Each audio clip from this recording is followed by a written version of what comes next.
Does your head get cold being all exposed like that?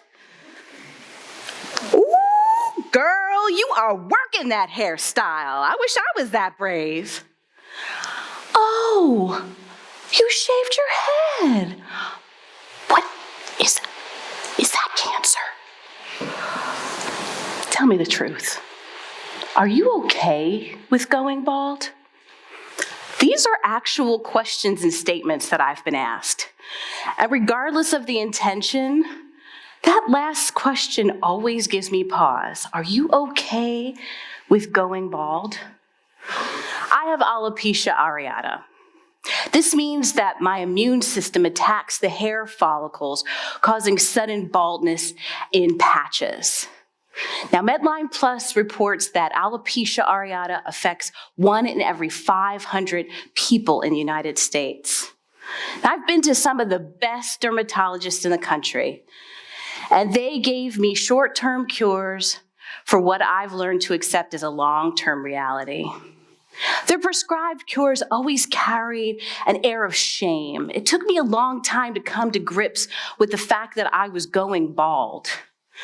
I always felt like my identity was called into question. Would I be feminine enough? Professional enough? So in order to find normality, I turned to wearing a wig. Now, part of my struggle was that my wig was both physical and emotional. Before this person you see today, being bald made me feel embarrassed, judged, and exposed. I was afraid and terrified about people finding out who I truly was. And I found out that the more I tried to fit in and alter my look by wearing the wigs, I was moving further and further away from who I truly was, my authentic self. Now, I believe all of us wear a metaphorical wig to hide our insecurities, things like self-doubt, procrastinating on a big project, or FOMO, fear of missing out. But if you believe that your wig is getting in the way of living your most authentic life, then it's time to be okay with going bald. Back up, analyze, lay out an action plan, and do something. When we can identify our wigs and learn to take them off, it enables us to live more freely. Now, why does it matter that we're living our most authentic lives? Well, you're being true to yourself. And when you're true to yourself, it enables you to live freely. The weight of everyone's expectations is lifted, and you can be yourself without hiding behind something. When I took the courageous leap to take off my wig and embrace my baldness, my entire life shifted. I regained my confidence, I felt more in control, and I felt comfortable being myself in public spaces. But it took a long time to be okay with going bald. Growing up, I had this deep love affair with my hair. Oh, my hair was so thick. Trying to keep up with all the latest styles. I used to braid it, weave it, cut it, shellac it with all the hair gel, and even slap on a wig to feel accepted and seen. But when I was 23, that's when I started to lose my hair.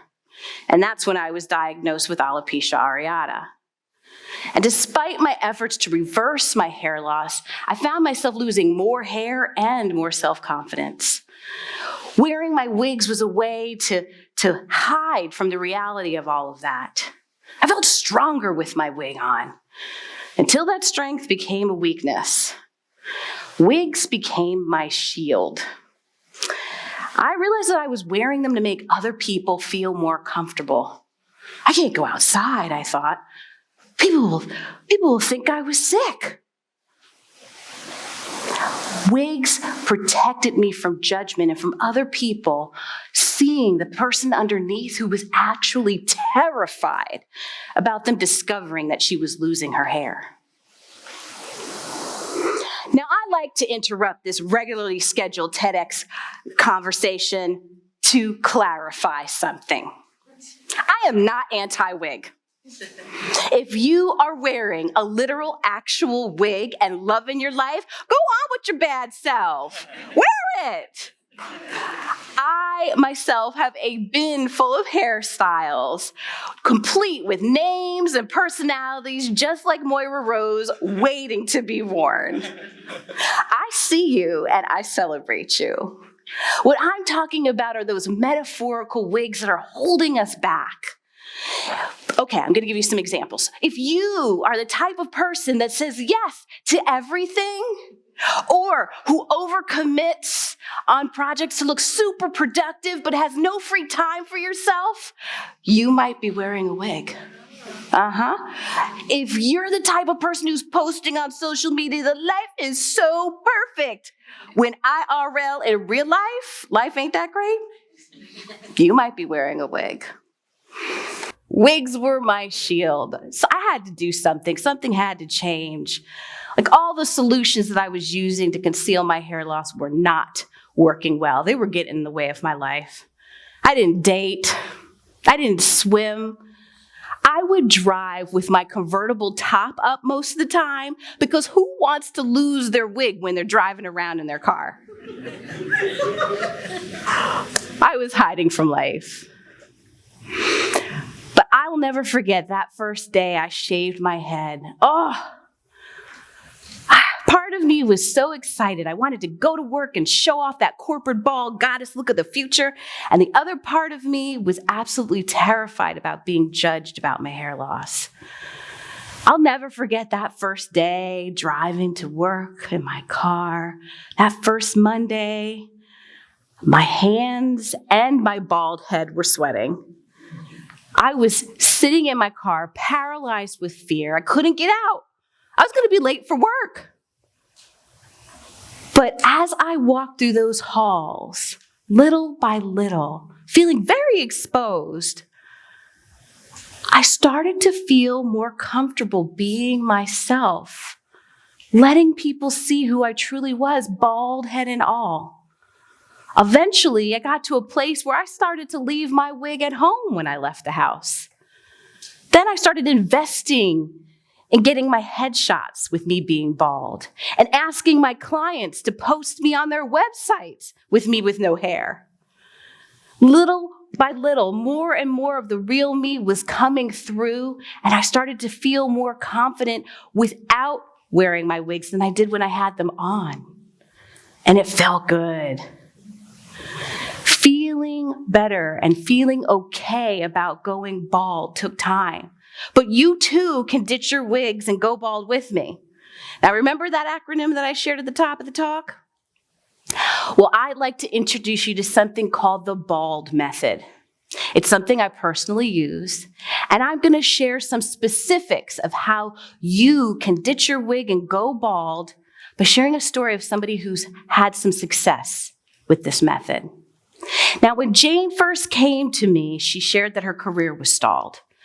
She said that she's not getting promoted, but something needed to change. She didn't understand what was going on. So we backed up and reflected to get to the root of the matter. I asked her, what specifically wasn't working at work? And she shared that, you know what, every time I have a meeting, I'm talking, and people are ignoring me, and I'm afraid to speak up because I feel like I'm going to be embarrassed or say the wrong thing or sound uninformed. This was her wig. Silence. So what are you hiding underneath your wig? What's working well and not working well in your life? What don't you want to be seen? Are you withdrawing from opportunities to help you grow? Are you hiding that beautiful smile because there's a gap in your teeth? Are you conforming to a stereotypical gender role because it's easier to go along to get along? Taking time to reflect on these types of questions will help you ultimately reveal what you may be trying to conceal.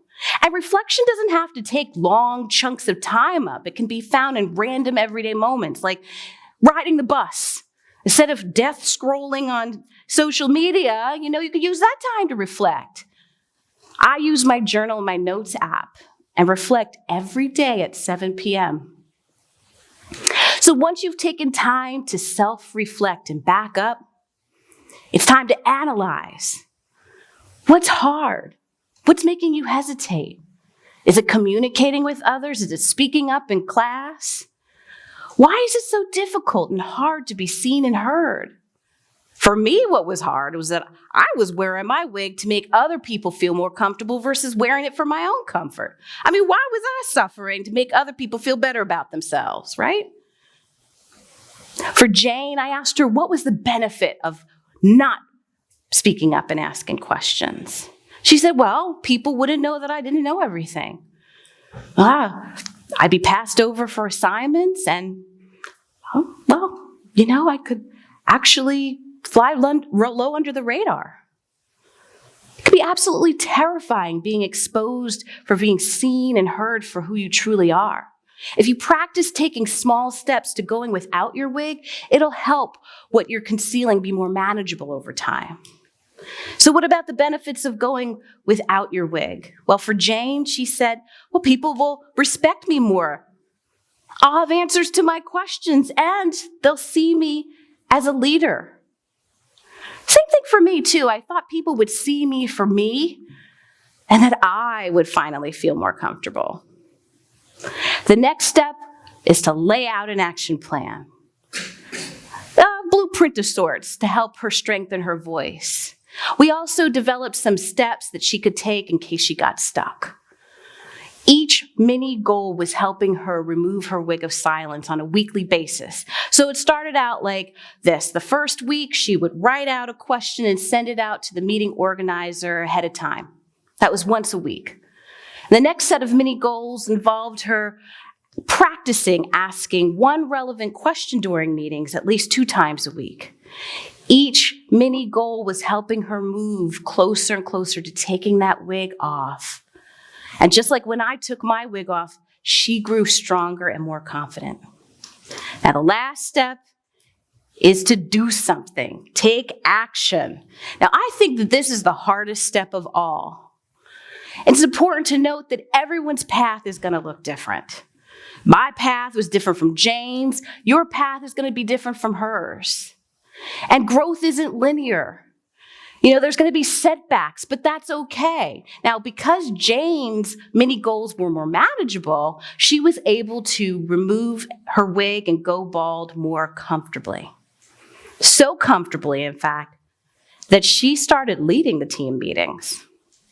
Other people started to take notice, and they started to feel empowered and confident to speak up and ask questions too.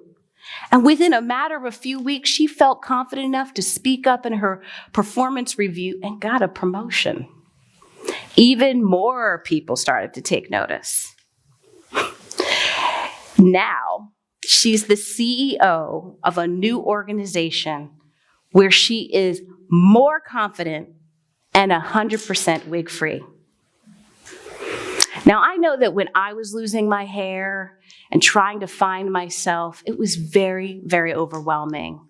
However, with the help of a support group, they helped me feel less isolated, and I was able to achieve my goals, and they held me accountable for them. Are you okay with going bald? Remember, each time that you go bald, people will see you and hear you for all that you are and will feel encouraged to take off their wigs and go bald with you. Because when you really think about it, we're all bald. We just don't share our shine all the time. Can you just imagine how wonderful life would be if we lived bald and bold lives together? Yeah. I want you to sit for a second. Imagine that wig. Let it sit there. Imagine that. Does it feel uncomfortable? Feel all those uncomfortable feelings. Sit with it. But don't sit with it for too long. It's getting in your way. Thank you.